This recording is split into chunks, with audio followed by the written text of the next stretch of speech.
Alright guys, I am the Kodiak, and today we're going to be talking about Hefe, the North Star, Jets, Justin Jefferson. Before someone gets mad, yes, I know he plays for the Vikings. I just googled his nicknames, and one of them is Jets. So Justin Jefferson played in 2 games and didn't get a single catch in his first year at LSU in 2017. In 2018, he had a decent season. As a sophomore, he got 54 catches, 875 yards, and 6 touchdowns. Now, in 2019, I'm sure you all remember that insane 2019 LSU team. We had guys like Jefferson, Burrow, Chase on, Clyde Edwards-Helaire, Cushenberry, and probably a crap ton of others that I can't remember off the top of my head. And the fun fact is that that LSU team actually ended up setting a record for most dudes drafted within the top 3 rounds of an NFL draft. So as a junior in 2019, Jefferson led the country with 111 receptions, and his 18 receiving touchdowns was second in the country, behind only his teammate Jamar Chase. On the Peach Bowl against the Sooners, he caught 14 passes for 227 yards and 4 tugs. All 4 of his touchdowns came in the first half, so that's I believe that's a CFB playoff record for most touchdowns in a half by a receiver. As far as the combine, he measured at 6'1 and a quarter, 202. He ran 4.43, which is pretty damn good. My dude was pretty explosive too. So as far as Jefferson himself, when it was draft season, he was kind of viewed as a step behind, the top 3, as they were called at the time, as in Ruggs, Judy, and Lamb. I believe that if he was the alpha at LSU, he probably would have been, a little bit higher and maybe in the tier with those guys. And I absolutely love all those guys and their potential. I think Judy and Lamb are basically showing out in seasons where they've had really, really bad quarterback play. If you guys remember, the Raiders were the only team to beat the Chiefs this year, and a big reason why was because Henry Ruggs had that long touchdown. So if the Raiders get Henry Ruggs more involved in their offense, I believe that they can be really dangerous. So Ruggs goes at 12 to the Raiders, Judy goes at 15 to the Broncos, and Lamb goes at 17 to the Cowboys. So the Buffalo Bills were picking 22nd overall in this year's draft, and they traded their first-round pick to the Vikings for Stephon Diggs. And they did this because Josh Allen really hadn't had a true alpha receiver to throw to. Even though Stephon Diggs was never the alpha in Minnesota behind Adam Thielen, Thielen always out-targeted him, outdid him in receiving yards. But it was basically giving Stephon Diggs a new chance because he was always complaining on the sidelines. And yeah, so with that pick from the Bills, everybody knew they were going receiver. And then Jalen Reagor gets selected 1 pick ahead of Justin Jefferson by the Philadelphia Eagles, and he's been hurt, and the jury's still out, so we can't really say that, definitively that they screwed up, because if, let's just say Jefferson went to the Eagles, do we really think or know if he's going to still be as good as he is today? As far as the Vikings as a whole this year, they have looked, let's just say, not good. They've looked better in these past few weeks, but they were absolutely miserable the first few weeks of the season. They got dunked on by the Packers, got dunked on by the Colts, and got dunked on by the Titans again, who I thought they were going to beat. That game against the Titans was Jefferson's big breakout performance. He had 7 receptions for 175 yards and a tug. Then next week, he goes 4 for 103 against another very bad NFC South defense in the Houston Texans. And that game against the Texans was the Vikings' first win of the year. Week 6 against Atlanta, the Vikings got absolutely steamrolled. But Jefferson had another great game with 9 receptions, 166 yards, and 2 touchdowns. Then he had another relatively quiet next 2 games against Green Bay. Well, he didn't have to do a whole lot because Dalvin Cook absolutely carried that team that day. And it was the exact same thing against Detroit. Monday Night Football against the Bears, Justin Jefferson has 8 receptions, 135 yards, because the Bears are so committed to stacking the box and trying to shut down Cook.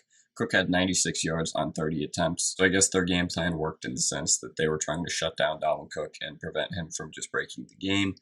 But when you have Jefferson and Thielen to worry about, you can't just stack the box and assume that you're fine. Even though it was Monday Night Football and Kirk Cousins was the quarterback. Against Dallas, Jefferson goes 3 for 86 and a touchdown, and the Vikings actually lose to the Andy Dalton-less Dallas Cowboys, who got stomped by Washington yesterday.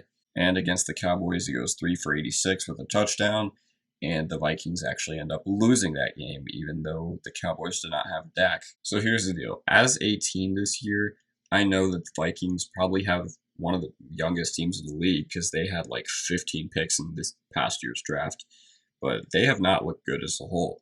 I think their only bright spots as far as this year are concerned are, Dalvin Cook, obviously, he's just breaking the game, and Justin Jefferson himself. And I'm just going to read off a ton of stats that are just absolutely ridiculous. PFF, highest grades versus man coverage this year. 1, Justin Jefferson. 2, Adam Thielen. 3, A.J. Brown. 4, DeAndre Hopkins. 5, Devontae Adams. 100-yard games in 2020, Stephon Diggs. 4, Justin Jefferson. 4, highest graded offensive rookies this season per PFF. 1, Michael Onwenu. 2, Justin Jefferson. 3, Antonio Gibson, but this was from 2 weeks ago, so Gibson's will likely shoot up because of that game yesterday. 4, Joe Burrow. Most 20-yard receptions in the league. 1, Justin Jefferson with 17. 2, Stephon Diggs with 15. Most yards versus single coverage. 1, DK Metcalf with 619. 2, Devontae Adams with 560. 3, Stephon Diggs with 520. 4, Justin Jefferson with 509. Most receiving yards among rookies. 1, Justin Jefferson with 848. 2, C.D. Lamb with 629. Also tied at number 2, T. Higgins with 629. 4, Jerry Jeudy with 589. 5, Chase Claypool with 559. Most first down catches through 11 games, so this is rookie wide receivers only, since 2015. 1, Michael Thomas with 36. 2, T. Higgins with 34. 3, Justin Jefferson with 32. 4, C.D. Lamb with 31. 5, Amari Cooper with 30. Most receptions gaining 15 yards. 1, Travis Kelce. 2, Calvin Ridley. 3, Justin Jefferson. Most yards on 20-yard throws downfield. 1, Justin Jefferson with 407. 2, DK Metcalf with 397. 3, DJ Moore with 382. 4, Tim Patrick with 310. 5, Marquez Valdes-Scantling with 302. Leaders in yards per route run versus press coverage. 1, Devontae Adams with 395. 2, Justin Jefferson with 379. 3, Cooper Kupp with 331. 4, Robbie Anderson with 308.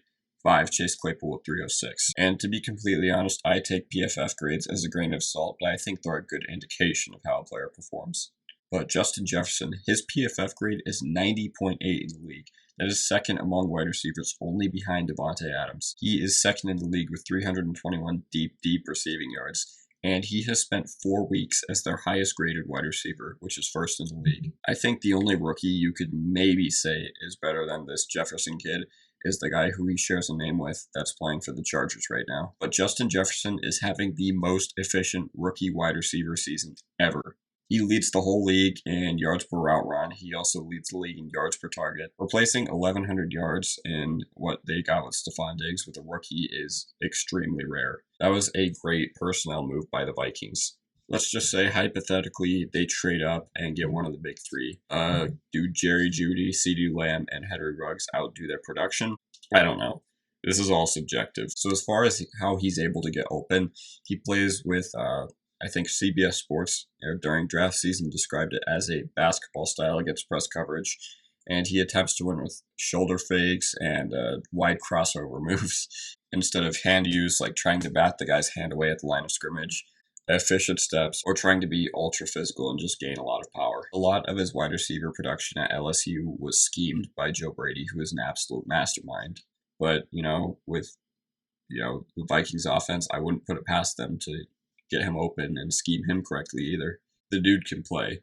And as far as the front office, there's not a whole lot of things the Vikings do well, but they hit a home run on this dude. He's having the best rookie wide receiver season ever.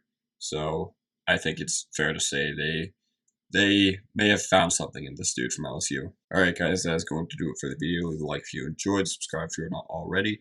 Follow me on Twitter, link is down in the description below. Anyways guys, have a good day and peace out.